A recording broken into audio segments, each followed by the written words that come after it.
नमस्कार, मैं हूं आपके साथ रविक्षा शर्मा और आप देख रहे हैं मृदुभाषी न्यूज। मृदुभाषी न्यूज के धर्म के बाद मृदुभाषी के साथ कार्यक्रम में आपका स्वागत है। आज हम महामंडलेश्वर श्री दादू महाराज जी से जानेंगे ज्योतिष के 12 भाव में से दूसरे भाव के बारे में और किस तरह इसका राशियों पर प्रभाव पड़ता है। सर्वे भवन्तु सुखिनः, सर्वे सन्तु निरामयाः, सर्वे भद्राणि पश्यन्तु मा कश्चित् दुःखभाग् भवेत्। ओम शांति शांति शांति। मृदुभाषी चैनल पर आज एक बार फिर आप सब लोगों का स्वागत है। जिन लोगों ने पहला एपिसोड से हमें देखते आ रहे हैं और आप सब लोग जो भी पसंद कर रहे हैं, उसके लिए मैं आपको अपनी ओर से साधुवाद देता हूं। जिन लोगों ने भी इसके पहले के शनिवार का एपिसोड देखा था, हमने पिछले बार बात करी थी ज्योतिष के 12 भाव के बारे में।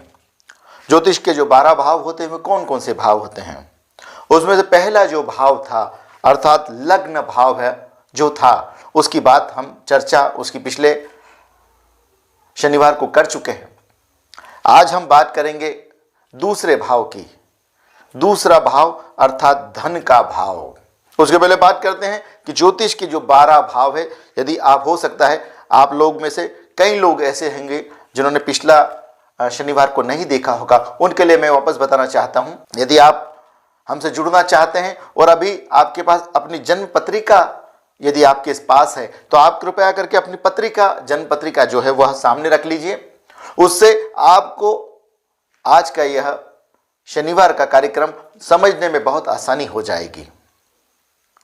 यदि आपने अपनी पत्रिका निकाल ली है तो आप देखिए उसके अंदर जन्म कुंडली लिखा होगा, उसके साथ में लिखा होगा लग्न कुंडली, अर्थात जो पहला लग्न कुंडली होगी ऐसा कुछ चित्र बना होगा। उसके अंदर देखिए 12 भाव रहते हैं, 12 स्थान होते हैं।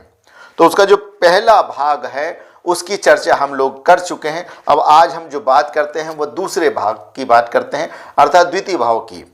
जो पहला भाग होता है उसे लग्न का भाव कहते हैं। दूसरा जो भाव होता है उससे धन देखा जाता है, धन का संचय देखा जाता है, अर्थात उसे धन का भाव कहते हैं, कुटुंब का भाव भी कहते हैं। तीसरा भाव जो रहता है उसे पराक्रम का भाव कहते हैं। चौथा भाव जो है वह सुख का भाव होता है, सुख का स्थान होता है, साथ ही माता का स्थान होता है। पांचवा जो स्थान होता है वह संतान का भाव होता है, वहां पे संतान सुख देखा जाता है, संतान देखी जाती है, संतान का दुख देखा जाता है, संतान होगी या नहीं होगी वह देखा जाता है, साथ ही विद्या देखी जाती है, ज्ञान देखा जाता है, बुद्धि देखी जाती है। छठा भाव जो है वहां से रोग देखा जाता है, ऋण देखा जाता है, साथ ही शत्रु भी देखा जाते हैं।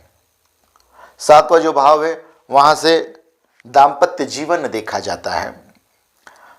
पति हो तो पत्नी का स्थान और पत्नी है तो पति का स्थान, यह सातवां भाव होता है। यहां से दाम्पत्य जीवन के साथ साथ पति या पत्नी का संबंध किस प्रकार से होगा, कैसे होंगे, वह भी देखा जाता है। इस सातवें के पास में जो भाव होता है वह आठवां भाव होता है। आठवें भाव से आयु देखी जाती है, मृत्यु देखी जाती है।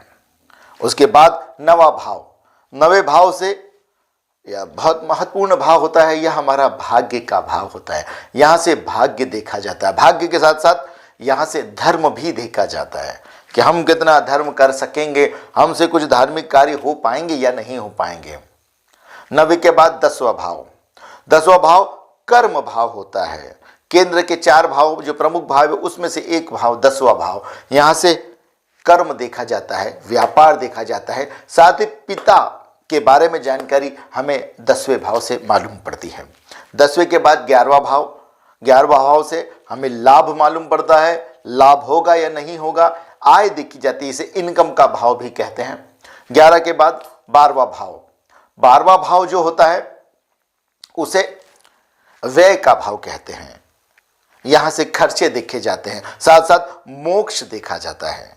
आइए बात करते हैं द्वितीय भाव की। पहला भाव के बारे में हम जानकारी ले चुके हैं पिछले शनिवार। आज बात करते हैं द्वितीय भाव अर्थात धन के भाव की, कुटुंब के भाव की। इसके अंदर जो राशि है, आप देखिए आपकी पत्रिका यदि आपने सामने रखी तो वहां पर कौन सा अंक लिखा है। मैं तो कह रहा हूं कि द्वितीय भाव है, लेकिन उसे आप द्वितीय के साथ साथ आप वहां पर देखिए कि वहां पर अंक कौन सा लिखा है। यदि वहां पर 1 का अंक लिखा है तो आपकी पत्रिका के अंदर 1 का अंक क्या होता है, 1 जो पहली राशि होती है उसका अंक लिखा है 1, अर्थात वहां पर मेष राशि लिखी है और मेष के राशि के स्वामी होते हैं मंगल। तो आपका जो धनेश हुआ, द्वितीयेश हुआ, वह मंगल ग्रह हुआ। बात करते हैं यदि वहां पर 1 का अंक नहीं लिखा, यदि वहां पर 2 का अंक लिखा है, हो सकता है कि आपकी पत्रिका के अंदर 1 का अंक ना लिखा हो, वहां पर 2 का अंक लिखा है, तो 2 अर्थात वृषभ राशि, वृषभ राशि के स्वामी होते हैं शुक्र। तो आपका जो धनेश हुआ, जो आपका द्वितीयेश हुआ, अर्थात इस भाव का जो स्वामी हुआ वह शुक्र हुए। यदि वहां पर 2 नहीं लिखा, वहां पर 3 का अंक लिखा है, तो 3 का अंक अर्थात मिथुन राशि, मिथुन राशि के स्वामी बुध होते हैं। तो अर्थात आपका जो धनेश हुआ वह बुध हुए। इसी प्रकार यदि वहां पर 1, 2, 3 कुछ नहीं लिखा, वहां पर 4 का अंक लिखा है, द्वितीय स्थान पर आपकी जन्म कुंडली के अंदर, आपकी जन्म पत्रिका के अंदर वहां पर दूसरे स्थान पर 4 का अंक लिखा है, 4 अर्थात राशि कर्क हुई, कर्क के स्वामी चंद्रमा हुए। यदि वहां 4 नहीं, वहां पर 5 का अंक लिखा है, 5 अर्थात राशि जो हुई आपकी वहां पर लिखी हुई वह सिंह राशि वहां पर लिखी है, सिंह के स्वामी होते हैं सूर्य देव। तो आपका जो धनेश हुआ वह सूर्य हुए। यदि वहां पर 5 के स्थान पर 6 अंक लिखा है, तो 6 अर्थात कन्या राशि, कन्या राशि के स्वामी होते हैं बुध। यदि यहां पर 6 पे नहीं लिखा, वहां पर 7 का अंक लिखा है, तो आपके वहां पर लिखा है तुला राशि, तुला के स्वामी होते हैं शुक्र, अर्थात आपका जो धनेश हुआ वह शुक्र ग्रह हुए। 7 के स्थान पर वहां यदि 8 का अंक लिखा है, 8 अर्थात वृश्चिक राशि, मेष और वृश्चिक दोनों के स्वामी मंगल ग्रह होते हैं। तो आपका जो धनेश हुआ, यदि वहां पर 8 का अंक लिखा है, तो वृश्चिक राशि के स्वामी मंगल हुए, तो आपका जो धनेश हुआ वह मंगल हुए। यदि 8 भी नहीं लिखा, वहां पर 9 का अंक लिखा है, 9 अर्थात वहां पर धनु राशि है, धनु के स्वामी गुरुदेव होते हैं, गुरु। तो आपका जो धनेश क्या हुआ, आपका धनेश हुआ गुरु। यदि वहां पर 10 का अंक लिखा है, 10 अर्थात मकर राशि, मकर के स्वामी होते हैं शनिदेव। तो आपका जो धनेश हुआ वह शनिदेव हुए। यदि वहां 10 के स्थान पर 11 का अंक लिखा है, तो 11 अर्थात कुंभ राशि, कुंभ के स्वामी भी शनिदेव हुए। तो वहां पर 11 का अंक लिखा है, तो आपका जो धनेश हुए वह शनिदेव हुए।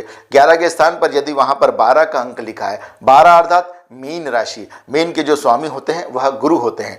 तो आपका जो धनेश क्या हुआ, आपका धनेश भी गुरु हुए। अब हम बात करते हैं कि इससे और क्या क्या देखा जाता है। इस भाव से घर तो देखा ही जाता है, विवेक भी देखा जाता है, साथ साथ दाहिना नेत्र देखा जाता है, बायां नहीं दाहिना नेत्र देखा जाता है। साथ ही ऊपर के जो दांत होते हैं, ऊपर वाले दांत, वह भी इसी भाव से देखे जाते हैं। भोजन इसी भाव से देखा जाता है, विद्या इसी से देखी जाती है, परिवार देखा जाता है, इसे कुटुंब का भाव भी कहते हैं, तो कुटुंब भी इसी से देखते हैं। साथ साथ धन और धन का संचय होगा या नहीं, पैसा आएगा या नहीं आएगा, तो रुकेगा या नहीं, वह भी इसी से देखा जाता है। कोष भी इसी से देखते हैं, क्रय विक्रय वह भी इसी से देखा जाता है। साथ साथ स्वर, वाणी किस प्रकार से होगी, वाणी का व्यापार तो हम कर सकते हैं या नहीं कर सकते, वह भी इसी भाव से देखा जाता है। स्वर्ण, चांदी, रजत, रत्न आदि भी इसी भाव से देखे जाते हैं। साथ साथ दृष्टि किस प्रकार से होगी, हमारी आंखों की दृष्टि कैसी होगी, वह भी इसी भाव से देखते हैं। साथ साथ स्वाद, जीभ का स्वाद, सत्य, वह भी इसी भाव से देखा जाता है। चेहरा, कानों को छोड़कर चेहरा भी इसी भाव से देखते हैं। मूंछ होगी या नहीं होगी, होठ किस प्रकार से होंगे, दाढ़ी रखेगा या नहीं रखेगा व्यक्ति, यह सब भी इसी भाव से देखते हैं। इस भाव का कारक ग्रह गुरु होता है। आज हमने बात करी, बस आज के लिए इतना ही, द्वितीय भाव की बात करी। आप देखते रहिए इसके भाव। अगला जो होगा भाव वह होगा पराक्रम का भाव, वह अगले शनिवार को। इसी प्रकार से आप लोग मृदभाषी चैनल से जुड़े रहिए। 1 2 3 करके हम पूरे 12 भाव से क्या क्या देखा जाता है और उसमें क्या क्या आगे किस प्रकार से देखना है वह भी हम लोग चर्चा करेंगे। बस आज के लिए इतना ही। अवधूत चिंतन श्री गुरुदेव दत्त शनि महाराज की जय। तो आज आपने देखा ज्योतिष के दूसरे भाव के बारे में। अगर आपके मन में कोई सवाल है तो आप हमें भेज सकते हैं। महामंडलेश्वर श्री दादू महाराज आपकी समस्याओं को हल करके आपके जीवन को खुशहाल बनाएंगे और हर बला से आपको मुक्ति दिलाएंगे।